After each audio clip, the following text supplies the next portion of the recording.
In this reading, I'll be analyzing developmental and past life trauma. The specific part of the chart I'll be looking at for this reading is Chiron and skip steps. Chiron representing developmental or childhood trauma, and the skip step representing past life trauma. The method I'll be using is based on a needs, strategies, and behaviors approach. Using this method, I identify the aspects of the psyche affected by the trauma, the wounded part of the psyche's needs, and the best strategies for meeting those needs, as well as the unconscious versus conscious behavioral manifestations of the trauma itself. Now that I've introduced the general format of the reading, let's begin. With Chiron and Taurus, the developmental need that was unmet was for internal security. The strategy that Taurus naturally employs to meet its need is grounding into the present moment via the senses. The shadow expression of Taurian energy is trying to obtain one's soul sense of security externally through possessions and/or routine. The conscious expression of Taurian energy is an unshakable inner security which comes about through things like self-love, self-knowledge, and self-care. Part of the behavioral reprogramming this individual needs or once needed to focus on is grounding into the body and senses. Trauma causes dissociation, or the coping mechanism of disconnecting from one's body in order to avoid painful emotions and sensations. With this coping mechanism, the nervous system becomes addicted to stress and adrenaline, making the habit of relaxing seem boring. Sadly, many times the only way for the individual to break this addiction to fight or flight hormones is through adrenal fatigue, nervous breakdown, or complete collapse of the body. Therapies and therapeutic tools the chart holder can use to begin the re-embodiment process include somatic processing, massage, dance, and any other type of body work that they resonate with. With Chiron in the second house, the area of life affected by the childhood trauma is one's self-esteem, money, and possessions. Successful navigation of the second house manifests as confidence and self-esteem based on concrete self-adjustment and self-development, as well as the effective worry-free management of resources. Unsuccessful navigation of this house manifests as things like materialism and the equation of self-worth with the value of one's possessions, lack of self-respect, fear of risk, the collapse of willpower leading to failure in the world, and life-limiting concern with material security. As one engages in the types of therapies recommended, they begin to develop self-esteem by reclaiming the power lost through trauma. By proving to their self that they have the power to change, they learn that they can trust themselves, which develops into self-respect and a strong sense of self-worth.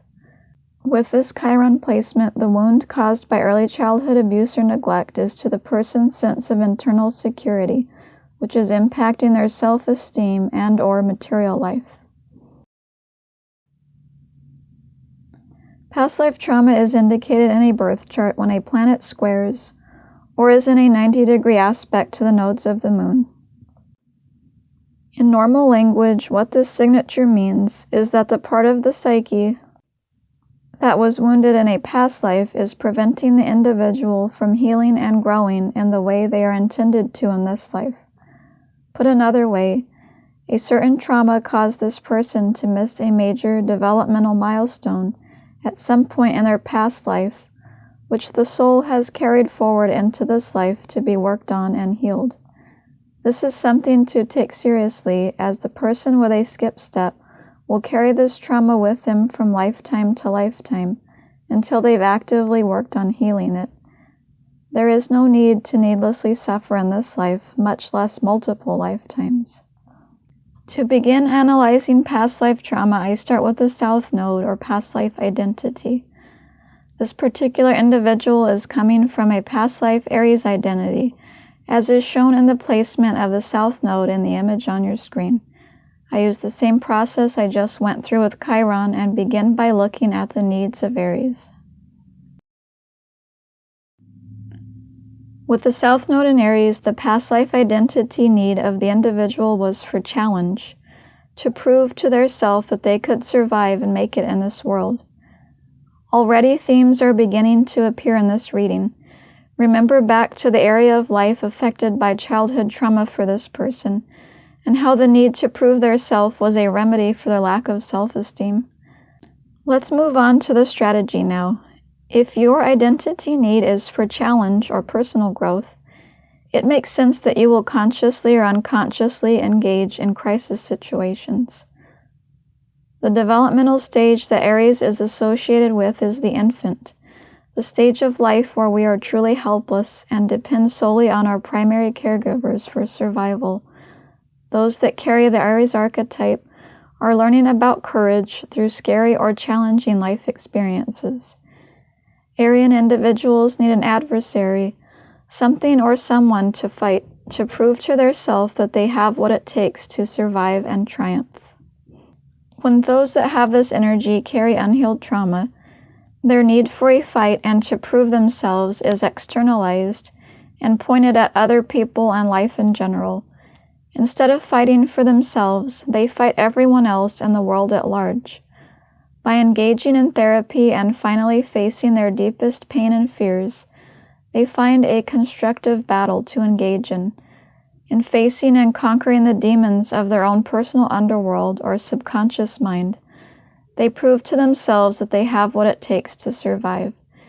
Engaging in healing work is a true battle, as it's literally the most scary and challenging endeavor most people will ever encounter.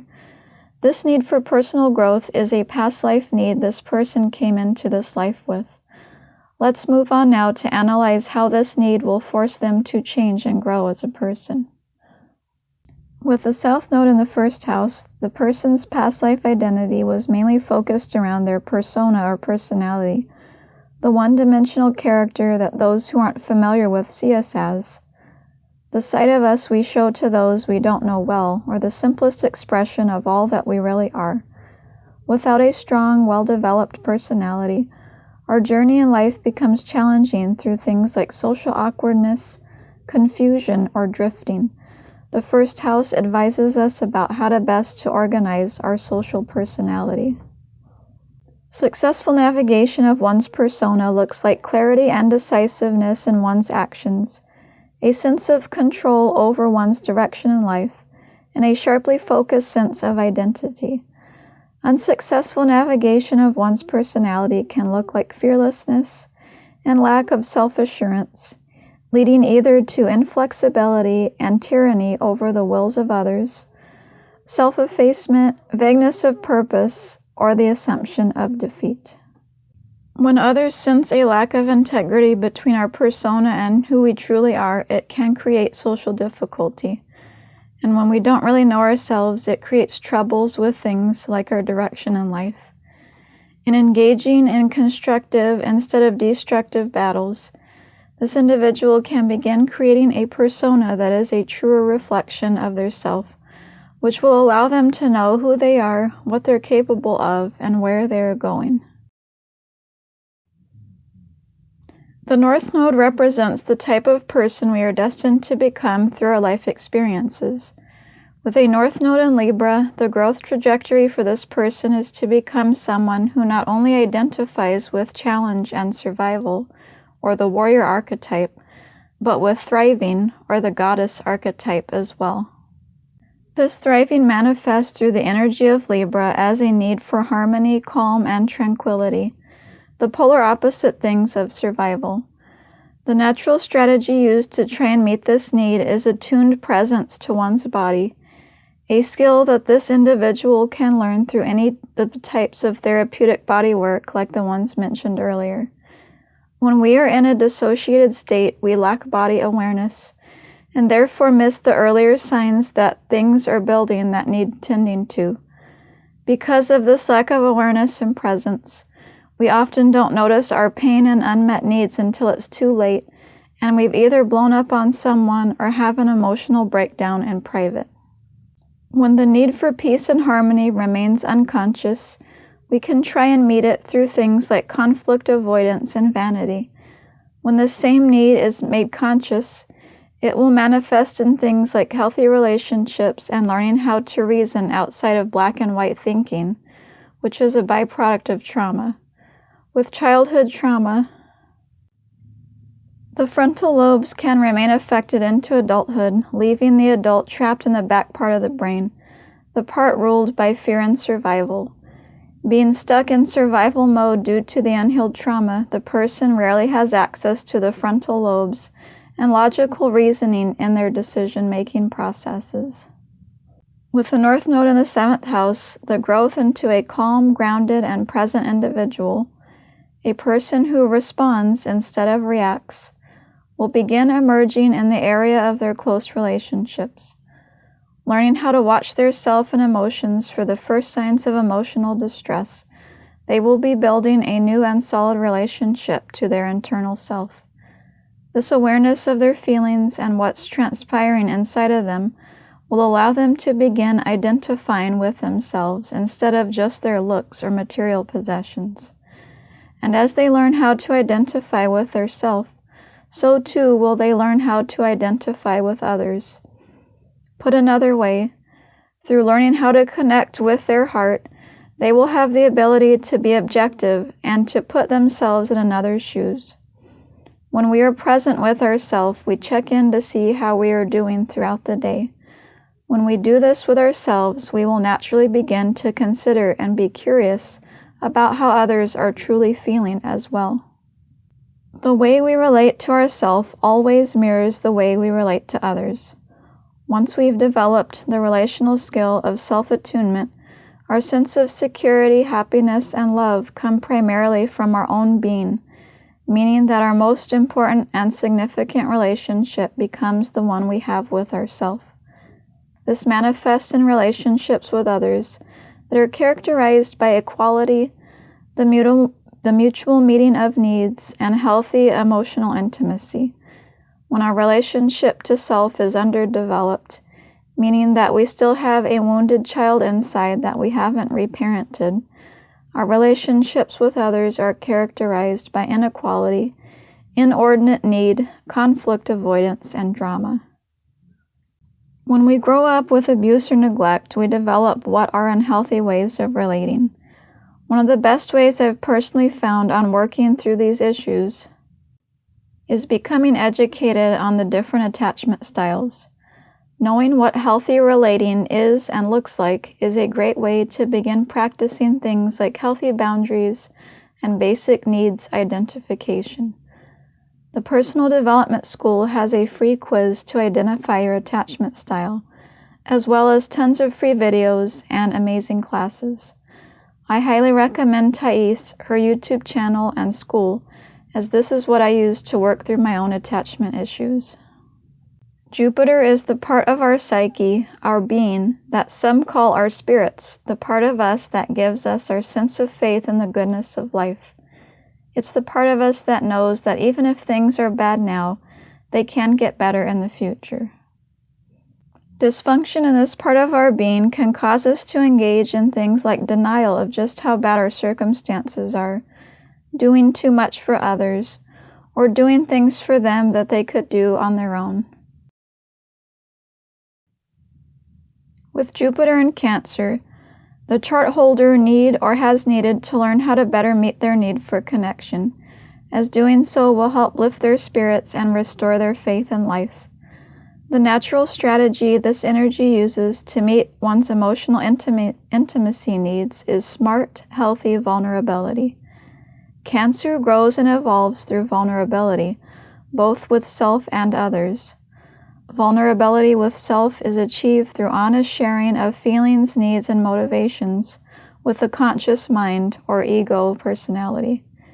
Cancer craves intimacy, but simultaneously fears it. With Cancer, the fear of vulnerability and deep connection is what creates the crab shell, its shyness, reactivity, repression, manipulation, etc. The crab being naturally soft, it needs its shell for protection. The crab wants to come out of its shell, but will or should only do so with those whom it's vetted as being safe. The unconscious expression of this energy manifests in the either over or under caretaking of others. The shadow relates to this individual's life purpose as discussed earlier.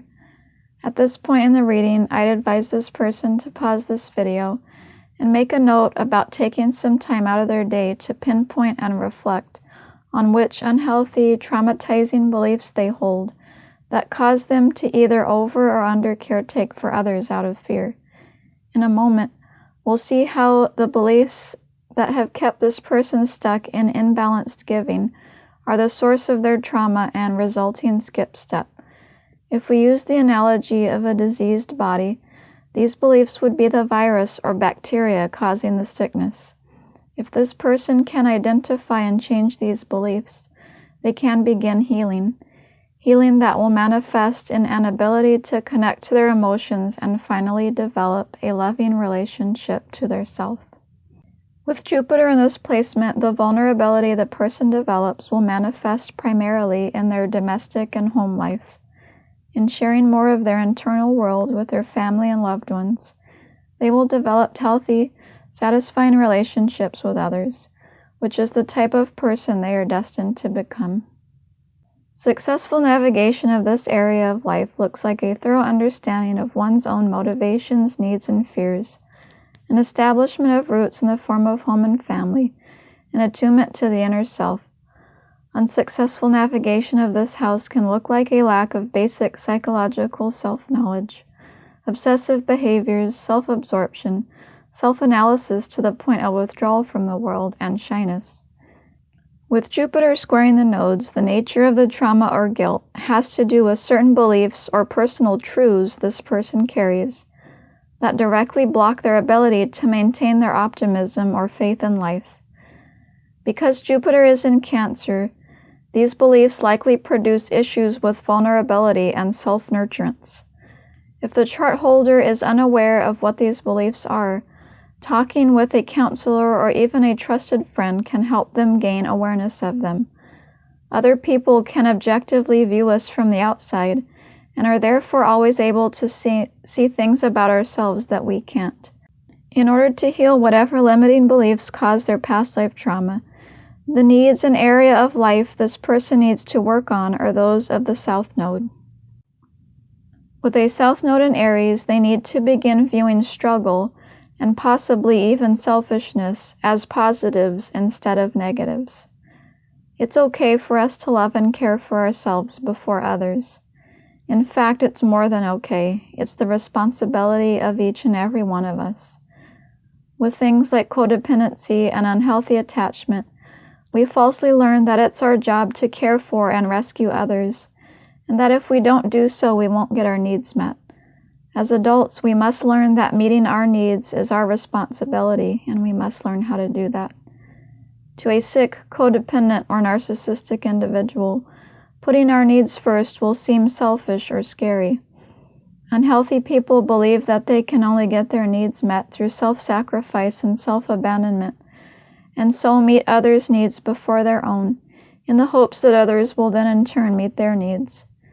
In this unhealthy dynamic, there is no self-responsibility present by either party in their relationship, in terms of meeting their own needs.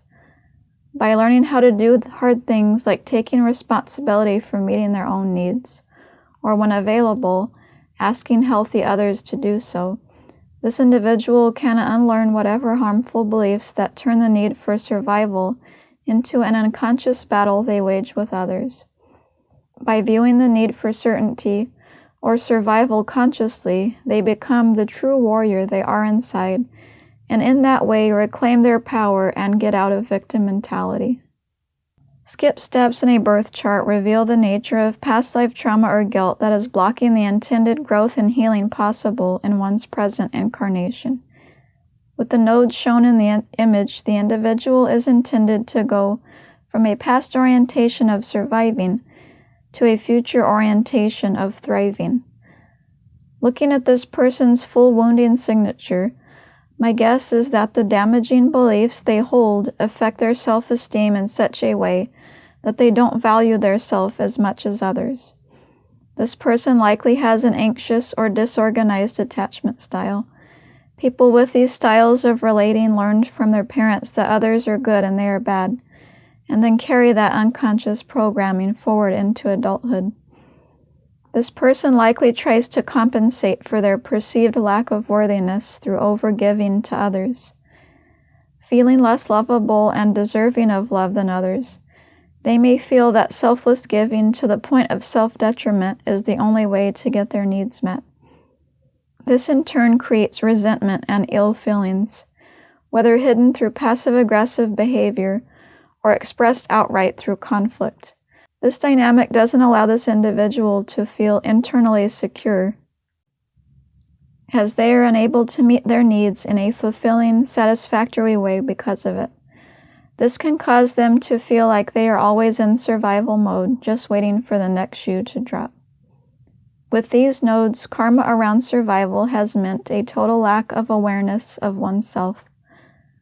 This imprint of possibly lifetimes' worth of life being about nothing more than survival has meant that this soul carries sanskaras, or genetic memories of not ever really having a sense of security. When there is no security outside, how can we hope to have it inside? If we don't ever have the luxury of feeling safe enough in our environment to let our hair down, relax, and truly get to know and love ourselves, how could we feel internally secure? It's no coincidence that one conscious manifestation of Turian energy is self-attunement, something the Chiron wounding is interfering with for this individual. As this individual works on their wounding, they will begin building a connection to and awareness of their self, which in turn will give them the capacity to be able to relate with others.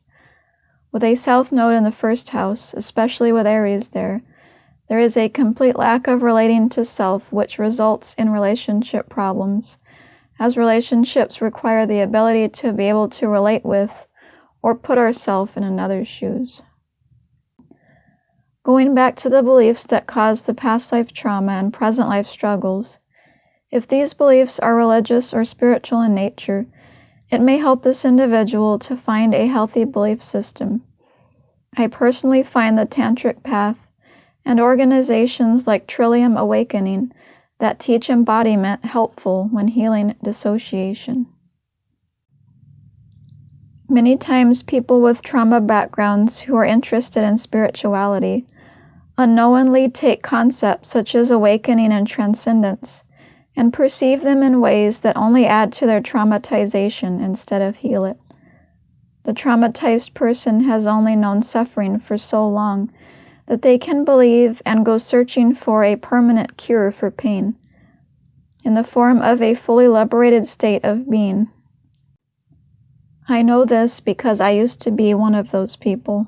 The truth, at least in my own experience, has been that it's this desperate search for and belief in a reality completely devoid of pain and suffering that keeps people in dissociated states, cut off from their bodies and feelings, thereby perpetuating their fragmentation. The only way to be made whole is to enter deeply into the body and pain that we want to be free of. There is no state, at least while we are incarnate, that is permanently and completely devoid of suffering. There are sources of pain that we literally have no control over, and that will find all of us eventually. Pain is what we experience when we are harmed. We have no control over pain. We have to feel pain, but we don't have to suffer. We only suffer from the pain that has found us when we use poor strategies to try and deal with it. Things like avoidance, denial, and meaning-making. By not knowing and utilizing effective strategies for the pain that's found us, we unknowingly create more of it in the form of needless suffering.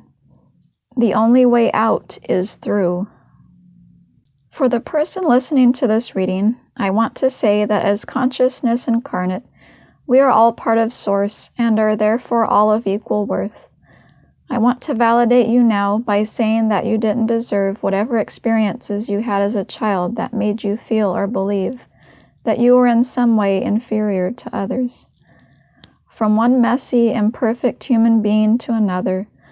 I'm sorry that you had to go through those things.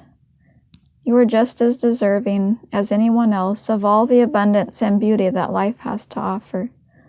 It's my hope that this reading in some way helps you to fully embrace this fact. The links for the resources mentioned throughout this reading can be found in the description section below. This concludes this reading and demonstration video.